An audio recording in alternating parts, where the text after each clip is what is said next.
എനിക്ക് ഏതൊരു പ്രയാസം വരുമ്പോഴും ഈ ദുആ ഞാൻ ദുആ ചെയ്യുമ്പോൾ ഇല്ലാ കശഫല്ലാഹു അന്നി, എന്റെ പ്രയാസം അല്ലാഹു നീക്കി തന്നിട്ടുണ്ട് എന്ന് മഹാനായ അല്ലാമ തഊസ് ഇബ്നു കയ്യിസാൻ റഹ്മത്തുള്ളാഹി അലൈഹി. പ്രയാസങ്ങളിൽ ദുആ ഇറക്കാൻ പറ്റുന്നത് അള്ളാന്റെ മുമ്പിൽ എവിടെയാണെങ്കിലും ഇത് ദുആ ഇറക്കാം.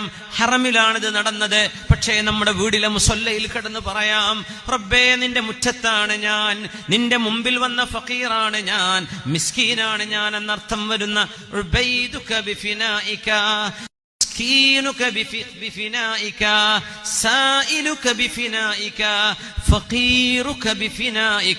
ഇത് അഹ്ലു ബൈത്തിൽപ്പെട്ട സയ്യിദ് കുടുംബത്തിൽപ്പെട്ട തങ്ങളായ അലി ഇബ്നുൽ ഹുസൈൻ റഹ്മത്തുള്ളാഹി തആല അലൈഹി മഹാനവറുകളുടെ പ്രാർത്ഥനയാണ്. ഈ പ്രാർത്ഥന ഞാൻ അന്ന് കേട്ടു പഠിച്ചതിന് ശേഷം